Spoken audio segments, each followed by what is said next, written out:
Hello mes petites pépites, j'espère que vous allez bien parce qu'aujourd'hui on se retrouve pour un nouveau concept et il s'agit de Uno combiné au livre. J'ai vu ça sur le compte Instagram de Tous nos livres parfaits qui a vu ça sur un autre compte, qui a vu ça sur un autre compte et donc je me suis dit au lieu de le faire en post Instagram, pourquoi ne pas le faire en vidéo YouTube? Je trouvais ça assez chouette donc du coup à chaque fois je vais vous présenter une carte Uno qui va être combinée à un choix de lecture. Je trouvais ça vraiment mais trop bien. Donc c'est parti pour la première catégorie. À chaque fois je vous mettrai une petite photo de la carte plus une photo des livres choisis. Comme ça, ce sera plus simple et tout ça. En plus, je crois que j'ai pas de jeu de Uno là sous la main parce que j'ai fait des caisses de déménagement et tout. Donc du coup, je sais pas où sont mes trucs. Mais bref, avec une photo, ça fonctionnera très bien. Donc la première carte, c'est changement de couleur égale changement de point de vue. Donc ici, je vais vous présenter 4 livres où il y a à chaque fois différents points de vue dans le roman. Donc le premier, c'est Maid Majesty. C'est un livre que j'ai lu récemment. Donc on va suivre un mec qui va devoir devenir roi parce que son père décède et pour qu'il puisse devenir roi, il est obligé de se marier dans l'année.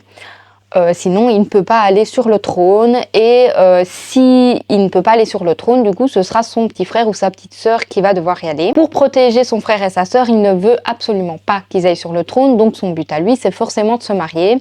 Sauf qu'il ne veut pas se marier avec la personne que sa mère a choisie pour lui. Et donc, un peu comme ça, il va rencontrer une jeune femme qui travaille dans un truc de sans-abri. Et en fait, du coup, la mère, elle veut qu'il épouse la sœur de cette jeune femme. Et donc, pour annoncer ses fiançailles, il doit faire une big fiesta, etc. Et à cette fameuse fiesta, il doit annoncer ses fiançailles et il doit annoncer quelle femme il a choisi pour se marier avec. Et donc, au lieu de se diriger vers la sœur de la jeune femme qu'il a rencontrée, il va se diriger vers la jeune femme. Et donc, à partir de là, la fille va être contrainte de vivre dans le palais avec ce futur roi. Ils avaient déjà eu une certaine alchimie, on va dire, quand ils se sont rencontrés, sauf qu'en fait, la fille, elle voulait pas de ça. Elle ne veut pas être reine et elle ne veut pas avoir toute la gloire devant elle. Et donc, du coup, c'est un peu compliqué pour elle de devoir subir ce choix. Sauf que le roi lui fait un petit peu un marché et donc elle va l'accepter parce que ce qu'il lui propose, forcément ça l'arrange. Et donc on va suivre un petit peu toute l'évolution de leur relation et tout ce qu'ils peuvent subir et vivre quand on est exposé comme ça au réseau, quand on doit monter sur le trône, etc. Si je l'ai mis, c'est parce qu'évidemment on a le point de vue de la fille et le point de vue du mec, donc c'est tout aussi simple que ça. Le deuxième roman, c'est un peu dans la même vibe, c'est de Scottish Deal, donc je vous en avais déjà parlé aussi il y a longtemps, c'est un peu la même chose, donc aussi on suit un jeune prince qui doit aussi monter sur le trône et lui par contre, il ne veut absolument pas monter sur ce trône, donc il fait tout pour que son image soit négative aux yeux de la population et chez lui il va héberger une jeune femme qu'il a rencontrée plus jeune.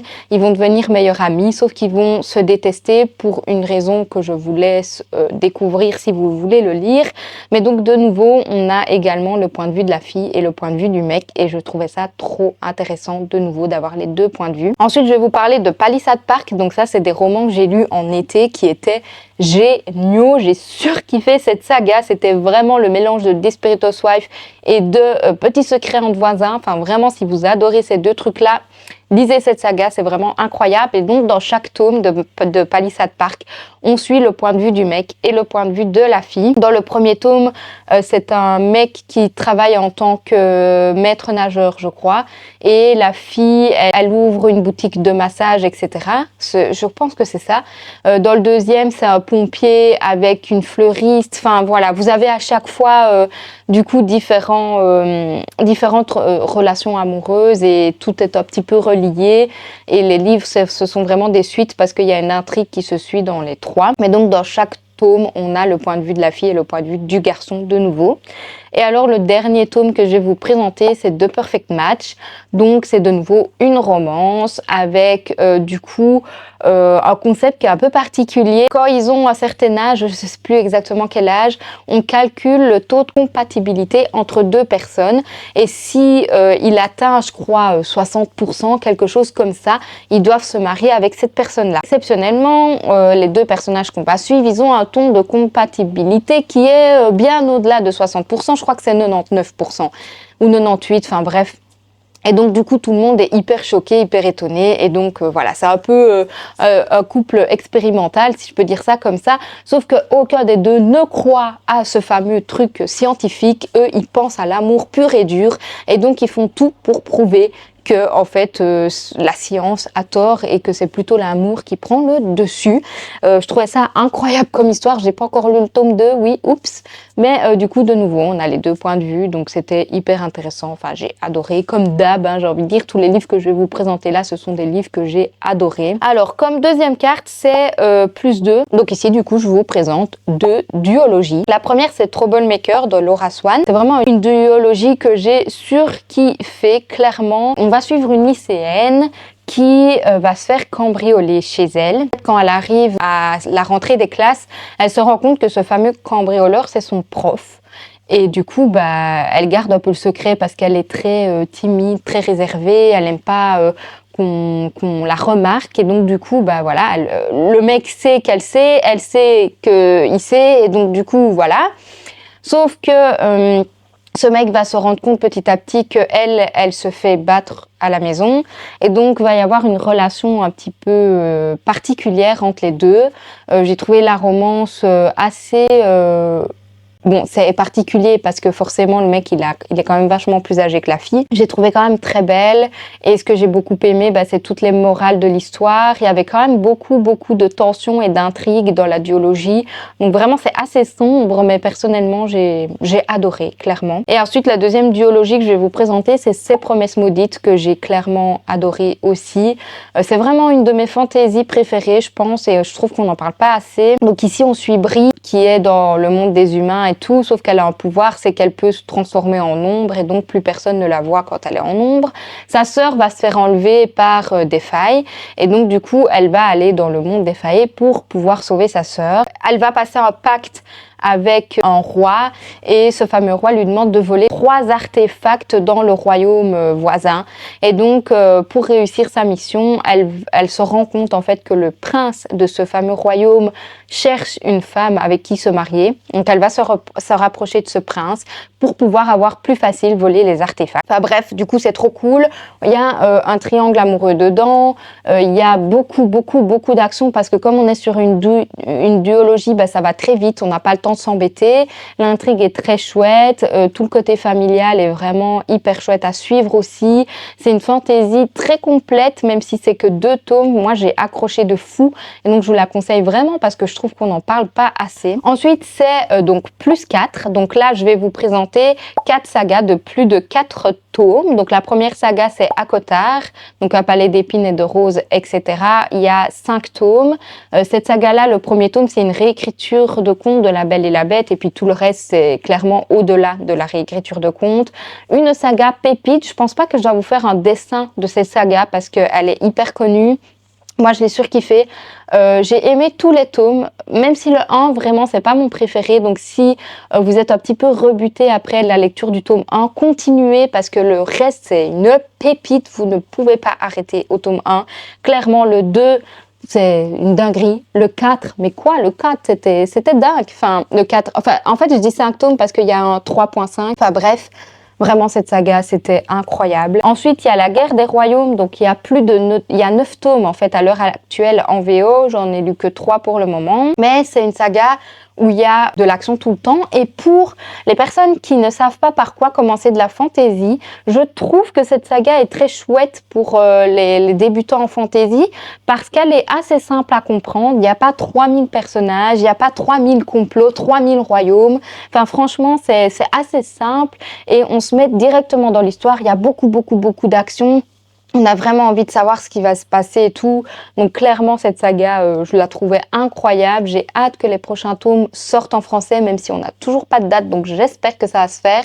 Mais en tout cas, c'était vraiment une saga pépite. Et sachez qu'en fait, les 3 premiers tomes, c'est un peu clôturé. C'est une suite de sagas, mais donc il y a 3 tomes. Et puis le reste des tomes, je crois qu'on va suivre un autre personnage. Enfin, j'en suis même sûre. Donc du coup, même si la suite de saga n'est pas sortie, les 3 premiers tomes, en tous les cas, ça clôture la première partie de ce qu'ils voulaient faire dans la saga. Donc, je trouve pas ça dérangeant si vous la commencez et qu'il n'y a pas la suite qui sort. Ensuite, il y a les 7 sœurs. Donc là, il y a 8 tomes. Pour le moment, j'en ai lu 3. J'ai le 3e dans ma pile à lire. Ici, on va suivre en fait des sœurs qui ont toutes été adoptées par un monsieur et elles ont toutes été adoptées dans des pays différents, sauf que ce monsieur va mourir et à sa mort, du coup, il va laisser une lettre à chacune d'entre elles pour qu'elles puissent découvrir leur origine, d'où elles viennent et si elles ont envie d'en apprendre plus sur leur passé. Et donc, du coup, on suit à chaque fois l'histoire de chaque sœur dans chaque tome et on découvre beaucoup de choses sur chaque pays, donc c'est trop génial. Et ensuite, la dernière saga, c'est Campus Driver. Il y a 5 tomes et c'est une saga que je surkiffe. Donc ici, on va suivre des Campus Driver. Ils ont une application qui s'appelle Campus Driver et on peut du coup louer un taxi pour l'amener de chez eux à l'université ou par exemple quand ils vont à une soirée, de l'université à la soirée. Enfin voilà, c'est vraiment un concept assez cool. Et du coup, on va suivre la romance de chacun des Campus Drivers. Donc, de nouveau, c'est des romances différentes, mais on retrouve chaque personnage dans chaque tome. À partir du 4e tome, on les suit à Miami. Donc, c'est plus... ils vont se lier avec une application qui s'appelle Love Machine. Donc, c'est plus trop la même chose que les 3 premiers tomes, mais en tout cas, on suit les mêmes personnages. Donc, vraiment... pépite, cette saga elle est bourrée d'humour, il y a des sujets hyper importants qui sont abordés et si vous avez envie de good vibes, c'est clairement cette saga qu'il faut lire parce que moi je la surkiffe, elle se lit très très vite. Ensuite, je vais vous présenter la carte Stop et donc c'est une déception. Clairement, j'ai pas beaucoup de déceptions en tant que lecture donc je vais vous reparler de Dear Ibouis. Je pense pas que je vais vous faire un dessin non plus parce que j'en parle souvent. Mais du coup, ici, on suit 2 personnes qui sont en deuil, qui ont chacun perdu leur partenaire et ils vont se rencontrer. La fille, elle est assez ouverte, assez joviale, etc. Elle a une fille et tout, donc du coup, voilà, elle est un peu plus ouverte. Et le mec, il est hyper grognon, hyper méchant, etc. Et donc, c'est un peu le cliché. Du coup, il va y avoir une romance entre les 2 personnages. On parle beaucoup de deuil, du coup, donc ça, c'était intéressant. Mais ce que j'ai pas aimé, c'est la tournure que prend la relation. Enfin, je trouve qu'il y a des trucs un peu malsains dans la relation. Puis, il y a des personnages, je les ai détestés. On passe tout le temps du coq à l'âne dans cette histoire, donc il n'y a pas de suite logique. Parfois, on passe 3 mois, mais ça n'a pas été dit, et donc on le comprend. Mais c'est un peu sous-entendu, donc du coup, on se demande quoi, enfin, pourquoi est-ce qu'il manque des pages. Enfin, parfois, c'était un peu bizarre au niveau du rythme.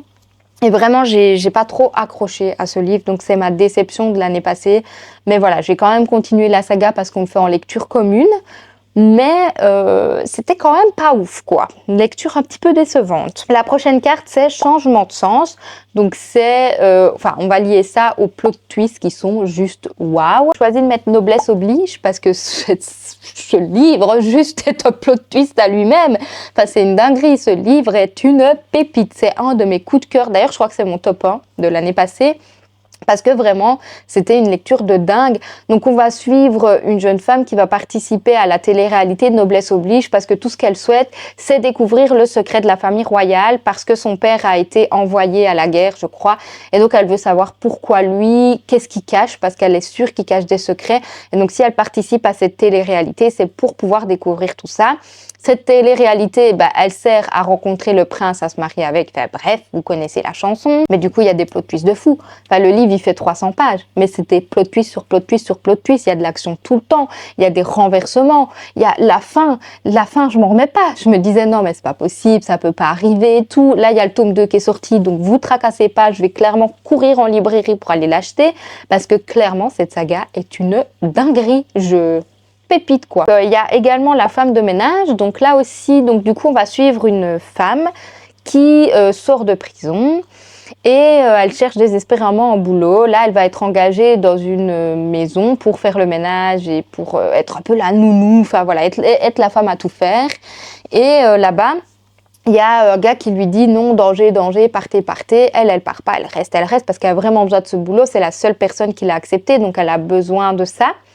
Et donc, en fait, petit à petit, il y a beaucoup de tensions en fait dans le roman. On apprend, ça c'est dit dans le résumé, donc je vous spoil pas, mais en fait, la femme qui est engagée, celle qui sort de prison, elle est connue, entre guillemets, pour être un peu folle parce qu'apparemment, elle aurait essayé de noyer sa fille.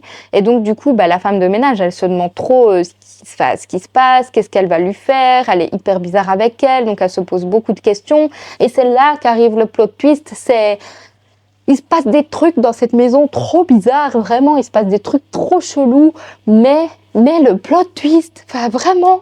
De nouveau, je m'y attendais pas. Je me rappelle, j'étais en train de vider mon lave-vaisselle et de faire à manger et je me suis dit, mais attendez, quoi?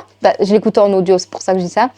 Mais vraiment, j'étais choquée. Je m'attendais pas du tout à cette tournure-là, c'était une dinguerie. Le troisième roman qui est un peu dans la même vibe, c'est Verity.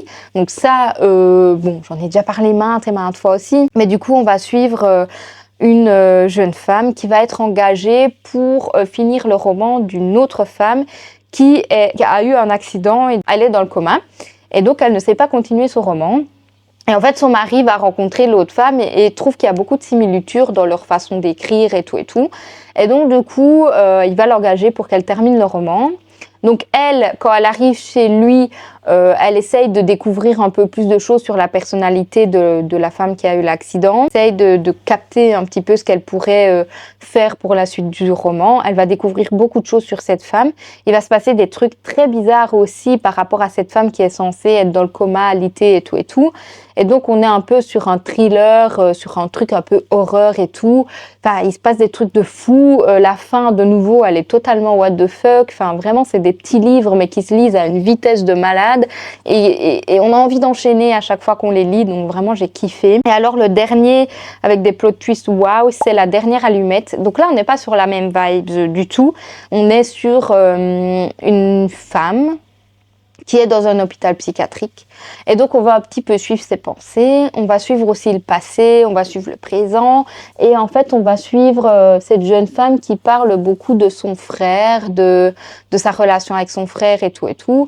On va suivre l'histoire d'une femme battue, on va du coup suivre la vision des enfants qui ont vécu tout ça. Mais du coup, il y a un plot twist à la fin. Vraiment, je m'y attendais pas. Enfin, en fait, on se pose beaucoup de questions dans ce roman. On se demande ce qui se passe réellement, comment est-ce que la fille peut savoir tout ça en étant dans un hôpital psychiatrique vu que c'est elle qui raconte l'histoire. Enfin, vraiment, on se pose plein de questions et tout s'explique au dernier chapitre. Mais c'était une dinguerie et de nouveau je voulais pas y croire, j'étais là mais non, mais c'est pas possible, je crois rêver quoi. Et celui-là c'est un livre audio aussi que j'ai écouté, je l'ai écouté en moins de 24 heures. C'était tellement dingue que j'avais qu'une envie, c'était terminer ce roman clairement.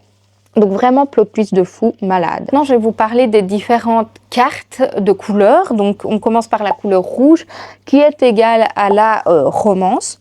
Donc là je vais vous parler de À tout jamais qui est aussi un livre de Colleen Hoover que j'ai adoré. Bon, je dois continuer la vidéo en vous tenant parce que ma caméra a été déchargée donc elle tient plus sur le trépied. Mais du coup je vous présentais le livre À tout jamais. Donc on suit une histoire avec du coup une femme battue. Pour moi ce livre est rempli d'espoir, d'amour et même si il y a toute cette histoire de femme battue, j'ai adoré voir le courage justement de cette femme. Donc je vais pas vous faire un résumé de fou non plus parce qu'on connaît l'histoire de Jamais plus. Ah non, j'avais mis À tout jamais, mais en gros, À tout jamais, c'est la suite. Enfin bref, Jamais plus, À tout jamais, les deux sont vraiment incroyables, donc je vous les conseille amplement. Et alors, comme deuxième romance, je vais vous parler d'Outlander. Vraiment, cette saga, c'est pépite. Moi, je trouve que Claire et Jamie, c'est vraiment un couple que j'admire. J'adore leur façon d'être l'un envers l'autre. J'adore tout ce qu'ils traversent et malgré tout ça, leur amour est toujours aussi fort. Après avoir été séparés pendant 20 ans, ils se retrouvent et c'est comme s'ils s'étaient jamais quittés. Enfin, vraiment, je trouve ça dingue. Et pour moi, c'est c'est magnifique en fait. Donc vraiment, c'est une romance pépite. Alors ensuite, c'est la couleur jaune qui est égale à dystopie. Donc ici, je vais vous parler de Shatter Me. Je vous en ai déjà parlé beaucoup. C'est donc Insaisissable de Tahereh Mafi. C'est une saga que j'ai adorée quand j'étais plus jeune et du coup ici on va suivre une jeune femme qui a été enfermée pendant presque 1 an parce qu'elle a un pouvoir en fait et du coup elle a été enfermée parce que les gens pensent qu'elle est dangereuse pour la population, etc. Donc on va suivre un petit peu son évasion et toute sa vie par la suite parce que c'est une saga donc voilà. Clairement je vous la conseille amplement. Elle est en train de ressortir en version collector. Donc pour ceux qui la connaissent pas, c'est le moment de vous lancer. Et alors je vous reparle de nouveau de The Perfect Match. Enfin, je vais pas vous refaire le résumé, mais c'est une dystopie et j'avais adoré. Donc je ne peux que vous conseiller cette saga, clairement. Ensuite, la couleur verte est égale à fantasy. Donc là, je vais vous parler de 6 couronnes écarlates. C'est une saga, j'ai lu le tome 1 pour le moment, mais de nouveau, je trouve qu'on n'en parle pas beaucoup. Ici, on va suivre une jeune fille qui a des pouvoirs, mais qui doit les cacher, même à son père, parce que c'est très mal vu, en fait, dans son royaume. Mais elle va découvrir que sa belle-mère a également des pouvoirs. Et donc, du coup, sa belle-mère, quand elle va savoir ça, elle va lui lancer une malédiction pour qu'elle ne puisse jamais révéler son secret. Et donc, la malédiction, c'est que elle va transformer les 7 frères de cette jeune fille en grues. Et si elle parle, si elle dit un seul mot, un de ses frères meurt. Donc, du coup, elle va un peu devenir muette malgré elle. Elle va s'enfuir du château pour essayer de vaincre cette malédiction, tout simplement. Donc, on va suivre un petit peu son épopée. Il n'y a pas beaucoup d'action, mais j'ai quand même adoré la fantaisie parce que l'univers est magnifique.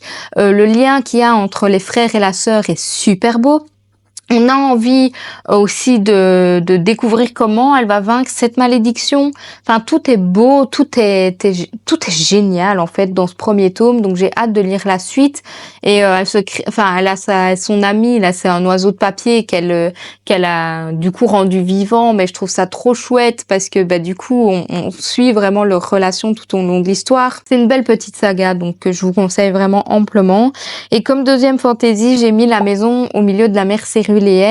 Donc ici, c'est en fantaisie quand même. Donc en gros, on va suivre Linus, c'est un monsieur qui travaille dans un truc en fait où il va de maison d'accueil en maison d'accueil pour des enfants un peu placés, si je peux dire ça comme ça. Et donc son but, c'est de voir si ses enfants sont bien là où ils sont. Et on va lui donner une mission à celui-là, c'est qu'il doit aller sur une île, dans la maison au milieu de la mer céruléenne, et qui doit aller voir si tout se passe bien dans cette maison-là. Sauf qu'il sait que cette maison est particulière, et donc lui, il a un peu peur, il est un peu réticent et tout ça. Et en fait, quand il arrive, on comprend que les enfants qui sont dans cette maison ont des pouvoirs magiques, et que c'est pour ça qu'ils sont dans cette fameuse maison. Ils sont un peu rejetés de la société, si on peut dire ça comme ça, parce qu'ils sont différents.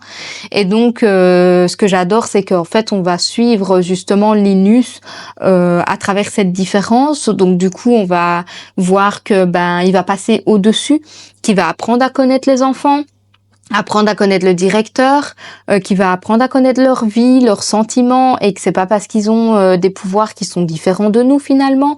Enfin vraiment j'ai adoré ça et on peut faire beaucoup de liens avec la vie réelle, donc c'est ce que j'ai adoré en fait tout simplement dans ce livre et je le trouve magnifique.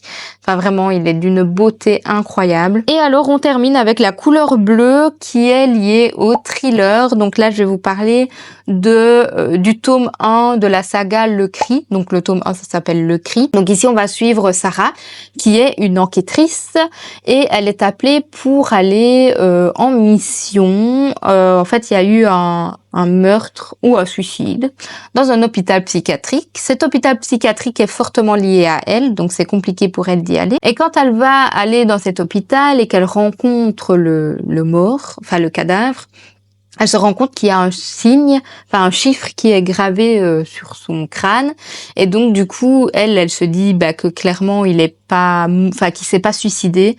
Et quand elle voit le médecin légiste, il lui dit un truc très chelou. Il lui dit qu'en fait il est mort de peur. Vraiment, il est mort de peur, c'est ce qu'il dit. Et donc elle, son but c'est de découvrir ce qui s'est réellement passé, ce qui se cache réellement dans cet hôpital psychiatrique, qu'est-ce que le directeur a voulu cacher. Enfin bref, on suit une enquête de fou.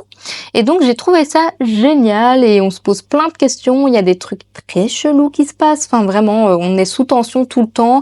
C'est un peu lié à une histoire vraie. Enfin, toute une partie du livre est liée à une histoire vraie, donc j'ai trouvé ça d'autant plus flippant personnellement, mais c'était vraiment génial. Et alors le deuxième thriller, c'est l'Institut de Stephen King. Donc là, on va suivre des enfants qui sont placés dans un institut parce qu'ils ont également des pouvoirs spéciaux. Ils sont triés par catégorie et on leur fait passer différents tests. Enfin, c'est un peu de la maltraitance, hein, si on peut dire ça comme ça. Enfin, clairement, c'est de la maltraitance. Et donc, du coup, voilà, on va suivre un petit peu les pensées des enfants parce qu'on ne suit jamais le point de vue des adultes. Enfin, à part un policier, on suit le point de vue d'un policier et le point de vue des enfants. Donc, je trouvais ça trop cool. Et vraiment, c'est juste génial. Enfin, c'est un livre que j'ai adoré parce que de nouveau, on peut faire plein de liens avec la vie réelle. Parfois, ça fait froid dans le dos de voir ce qu'on peut faire à ses enfants finalement. Mais voilà, moi, j'ai adoré. C'est du Stephen King. Donc, au début, j'avais un peu peur. Mais en fait, franchement, sa plume se lit assez facilement. On est pris dans l'histoire, il y a beaucoup de liens qui se font par la suite. Enfin, en fait, il y a des choses qu'il faut retenir et les liens qui se font vraiment par la suite dans le roman. Donc, j'ai trouvé ça génial. Et on a beaucoup de tension, beaucoup de suspense aussi. Donc, j'ai surkiffé. C'était vraiment une très belle découverte pour moi. Donc, voilà, j'en ai un peu fini avec ce petit concept. J'espère que ça vous a plu. Ça change un petit peu d'habitude.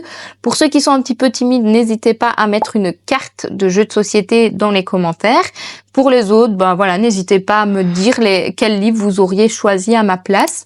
Et sur ce, je vous fais de gros bisous et je vous dis à la prochaine dans une autre vidéo. Bye!